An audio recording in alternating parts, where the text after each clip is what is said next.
Hello, welcome back to the channel, and this is a video. I've just did like part 3, I suppose, of the videos. The first one was like a preview of what I was going to do. The second one was the actual brew day, and this one is why and how. So if you've seen the two, well, I've definitely seen the second one, which was the brew day. You've seen that I've done a spontaneous beer. I've brewed a spontaneous beer, and it's now in 2 Demi-johns and it's fermenting. Now I will re-show that brew day footage here. It's about 5 minutes. If you've already seen it, just skip through. But there's no talking through, it's just some subtitle type thing, just some text that comes up on the screen, and that's why I wanted to do this one, because I wanted to just talk a bit more about it. So why did I want to do a spontaneous beer? A couple of weeks back I went to the UK premiere screening of a documentary film called Bottle Conditioned, and it's a film by Jerry Frank, and it was basically, well, I can tell you what it's about. From what I can remember anyway, I've actually bought the film since. It's on Prime if you want to go and have a look. You can rent it, you can buy it. It's an Academy Award nominated filmmaker Jerry Frank explores a small Belgian community of lambic beer, where the brewers and blenders of different generations wrestle with tradition and the increased demand for their rare beers. So in that you've got Cantillon, you've got Freefontaine, and another one that I think is called Boke. It's another, they're the blenders, and it's really interesting. And we went to watch that at Runaway Brewery, the tap room. It was an event they had on, and they had some lambics there on the night. Sorry, goose. Keep saying goys, it's goose. So we could, you could buy thirds, you could buy a bottle, you could just sip them while you're watching the documentary film. It was absolutely fantastic, and it inspired me because I really like home brewing, and I like to be challenged all the time. I only do stovetop brewing, and so if things do go wrong, it's not too much of a problem. It's just, time is probably the thing I waste most if something goes wrong. But if something does go wrong and I pour it away, I've lost that time and a little bit of the money buying the ingredients. At least it's not a big 40 pint brew. It's normally 6. This one actually aimed for an 8 litre. And I boiled it a little bit too much, and you'll see at the end of that brew day I only got 1 3/4 of a Demi-john, but I'm going to top that Demi-john up with some more fresh wort anyway, so to fix that. So why did I do it? And like I say, it's because I was inspired. I've always liked wild fermentation, sourdough, kimchi, sauerkraut, anything. It just fascinates me. And I've done sourdough beers before, using sourdough yeast. I thought, why not? I've done that. I've done sour beers where I've used like kettle soured, used a bit of yogurt to try and get the lactobacillus into the beer and get it souring. I've used elderflowers where I've actually just used elderflowers, water, sugar, a bit of lemon, let it ferment, you get elderflower champagne, and then the yeast at the bottom, I've reused that to make beer. So I'm really like, yeast makes beer. We make wort, the brewers make wort, home brewers make wort, and then the yeast makes the beer. So it fascinates me that this is yeast that's in the air, and we'll come back after the brew day and we'll chat about that. But it's just about the fact that you can get a product like these. I've got a couple of examples here. We've got a Creek, which is a cherry lambic or goose. I think it's cherry lambic, these might be called, rather than goose. Creek Boon. We've got the old goose Boon, which is a unsweetened goose, because at a certain point people's taste, they wanted sweetened lambics and goose, and so this is unsweetened. Then we've got the Freefontaine one, which is a bit of a special one. It's the golden one, and we've got the Timmermans, who say they are the world's oldest lambic brewery. So what I'm going to do, I'll crack that one open whilst we have the 5 minutes of watching my brew day, and we'll come back and we'll talk about how I did it.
Okay, so here we go. I'm just cracking this now. It's it's the Timmermans Lambicus, and it's the peach and cardamom blend.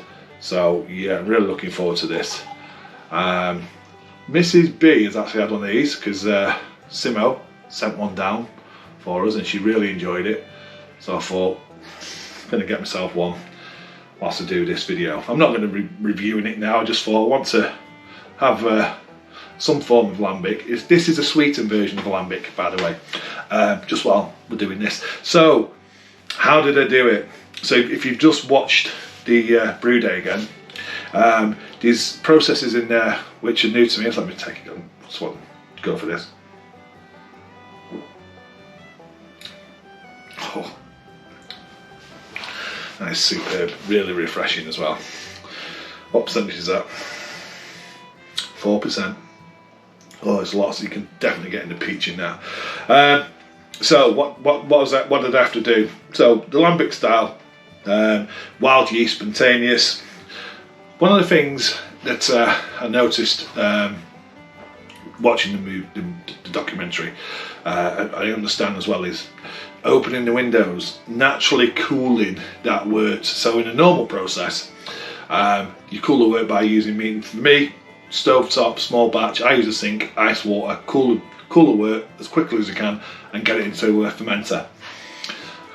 Totally different with this. So I'm just jumping ahead there. So let's start off with the mash. So straight away, the ingredients is Pilsner malt, and it was, I think I used 30%. You'll know better than me now because of the video. 30% of the raw, oh there we go, yeah. So I used 1.2 kilograms of Pilsner, 500 grams of unmalted wheat, which is that raw wheat. So it's not gone through any process. Crushed it straight into the bag there for the brewing. And then I did a what we call a turbid mash. Now mine was simplified, and I did a lot of research online to see how a home brewer could do this. And it's really simple. In the proper lambic tradition, they would be doing lots of these temperature mashes basically, but for a home brewer, there was a lot of information online, and for me to do it, it was to get the mash water, which you normally get to most single infusion mashes, is like between 64 and 69 degrees. So this one was 47 degrees, I think I'm right in saying. I did that first one for 20 minutes to get the really milky looking wort, if you would have seen that on the video. And the idea then is to get that wort and start to boil it, which is totally new, totally different, because normally you take the whole wort and start to boil the whole wort. This is taking 25% of your liquid and then starting to put that on the boil. So you put that on the boil, and then whilst that's on the boil, you then mash the rest of that malt at I think I did 69C for 45 minutes. So I had to bring the turbid, the milky stuff, to a boil. And then once the mash had finished, I had to add that wort from 69C back into the boiling wort very slowly, and that's just to try and keep the temperature up. But the whole point of that turbid mash is it creates sugars in that 47 degrees and that boiling there straight away. You're locking in sugars, which the bacteria, I think it's Brettanomyces, really get to work on. And if you do during the spontaneous fermentation, if you're lucky enough to get some Saccharomyces cerevisiae, which is a brewer's yeast in there, they will eat simple sugars. They can do that in the first 2 to 3 weeks, and then once basically they've done their job, they're doing the alcohol, and then the rest is left for the other wild yeast. So there's quite a lot. There's traditional lambic breweries. They say there's about 80 different microbes within a lambic beer, but the ones that you're looking for, the key ones, are the Saccharomyces. There's the Brettanomyces, which will eat them sugars, and ones that you've locked in doing that turbid mash. There's Pediococcus, there's Lactobacillus, and there's Acetobacter. Now the Acetobacter is one you don't want too much of, so you've got to worry about headspace. And obviously lambic brewers, they have wooden barrels, so there's not much headspace in there anyway, but that's the one that can do the tartness, that's the acidic taste that you're going to get. Lambic brewers don't like to say sour, because they say sour beer is not good beer, and most people tip sour, so it's tart, acidic. that's sort of, they prefer that. So you're looking to get them. So that's why you do that turbid mash. So then you just do normal, well, it's a longer boil. You can have a 4-hour boil out for 90 minutes. And a lot of that is to, again, just to lock in them sugars and to also add some colour to the beer, because you are using pale malts, Pilsner malts. So you want to add a bit of caramelisation to get that colour into the beer. And then at 60 minutes, I add old aged hops, leaf hops, and they have to be aged because you're not looking for flavour or bitterness from them hops. You're looking for the preservative qualities, and then preservative qualities that you add into that beer will help protect that beer from getting any bad bacteria that you don't want. So it sort of fights them off. So it's an antiseptic sort of thing. That's what hops were used for originally, and you still can be used for that today. They are used for that today. So beer will last longer if it's got the hops in it. So yes, so it's preservative more than anything. So then it comes to the point where you've got to cool it. Now in a normal, like I said earlier, is to get it as cool as quick as you can, or do a whirlpool and so and do hop stands. This is simple. Get it into, well, in traditional breweries, they use what's called cool ships. So it's a cool ship, looks like a big like swimming pool. So it's got a big area space and only shallow. They pour their water into there, red hot, straight off the boil, and then they let it cool. Open the windows overnight and it's cooling. So from a homebrew point, I had to look at how that could be done. And there was a lot of research looking at stuff, and they're saying you don't need a cool ship at home. You can use another kettle or pan or container. What I did with that, I boiled some water in it so I could get it as sanitary as possible. Then I used Star San in there. And then what I did, I put a little filter bag on my tap from my boil pan, and then let that empty into my cooling pan. And then the cooling pan was set on top of the stove. I put like a muslin net over the top. You don't have to, I just thought I wanted to. I don't want any fly or anything just to land in there during the night. And then open the windows in the kitchen and just let it cool naturally. And I'm keeping my fingers crossed that I've got some of them wild bacteria, them good yeast, and what they do then, they inoculate that wort. I put it into Demi-johns, and then they're sat in my back room. So just wait. It's a waiting game now. And my plan is to brew the same batch every 6 months. And when it gets like a 3-year, when the beer I've just brewed now, if it's worked and it's tasting okay, at the 3-year period, I should have a 3-year, 2.5, a 2-year, 18 months, a year, and then think about getting the best ones out of them and blending them to make a gueuze, which is easy. These are blended beers, these ones. These are blended with lambics from 1, 2, 3, maybe 4 years, and they come together. In percentages, you use like 20% of this, but you do need a young lambic in there, so like a year-old, to re-ferment in the bottle. So it has to be re-fermented in the bottle as well. My beer is called a spontaneous beer. You shouldn't really be calling them lambics because that's a region. I'll put the place now below in Brussels, where there's like a very small area and it's geographical. It's not protected, but it's about respect really. And there's so many of them there, brewers, blenders, and they call their beers lambics. Home brewers and anyone outside that region really call them spontaneous beers or lambic style beers. But yeah, so mine's I just call mine spontaneous wild beer. And yeah, so I'm just waiting now. It's just a waiting game, and it just fascinates me. And I'm just hoping it works, and I'm sure in 12 months I'll be sat here doing a little tasting of what has actually come out of my 2 Demi-johns, and I will be brewing it again, like I say, in 6 months' time, just so I've got to start building up. So in 3 years, like I say, I'll have what I'm going to have there, about 8 Demi-johns with spontaneous beer inside them, and hopefully start to look at blending them over fruit like this one. You can do plums, you can do whatever's in season. When I was at Runaway, we had a beetroot one which was fantastic, we had a rhubarb one which was fantastic, so it doesn't really matter. I think a lot of fruits just support them. And yeah, so that's really why and how I did it. I think I've covered everything on the how. So the differences were, like I say, it was that turbid mash, using raw wheat. I've never used raw wheat before. Yeah, cooling overnight. Never ever have I left my wort to cool like that before, so that's going to be really interesting. And there's a lot of possibility it's not going to work, it's going to spoil, I'll have to pour it away, start again. So yeah, so that's really what I'm doing, spontaneous wild beer. I'm just looking forward to it. Like I say, go and have a look at that documentary. Like I say, you can hire it on Prime or you can buy it.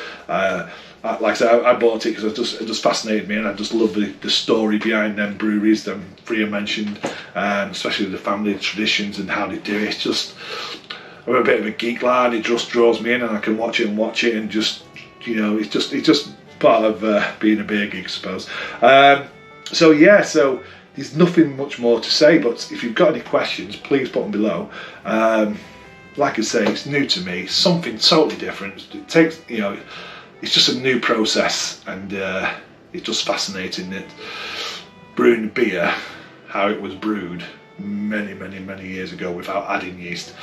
Brewers didn't know what was happening. They just thought it was magic when they got this beverage, this alcoholic beverage. Didn't know yeast then, you know. So in Brussels and other places now in the world, producing either in Brussels lambic, or in other areas of the world lambic style, or spontaneous, which is mine, spontaneous wild beer. And I'll take another drink of this because it's absolutely fantastic. It really is good, that Timmermans one. I'm looking forward to these. More than likely I think I'll do these maybe I might do these as reviews, possibly, but I'm really looking forward to them. I could age these now for a good while. They have ages on the bottles. I think this was bottled in 2020, so it's got like 4 years on it. But you could, I mean, if I look at them as well, the best before dates on these, if I can see a best before on these, they're normally ridiculously long. Put my glasses on, and I'm just now chatting, aren't I, really? So here's one. So this, the best before on this is 2041. That's an example. So the Creek has got 2026, that's got a couple of years on it. And the Free Fontaine has got 2040. So what they say is you normally put 20 years from bottling on the bottles.